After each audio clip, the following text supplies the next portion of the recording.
Так, у нас уже почти готовы угли, палки, чтобы высушить ботинки. Вот душ-то оставили дома. Сейчас бы воду подогрели, душем бы полили, тепленькой водичкой.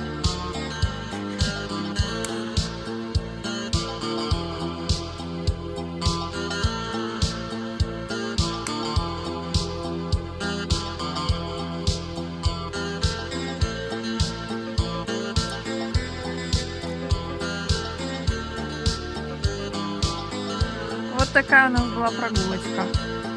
Весь лес исшерстили, без...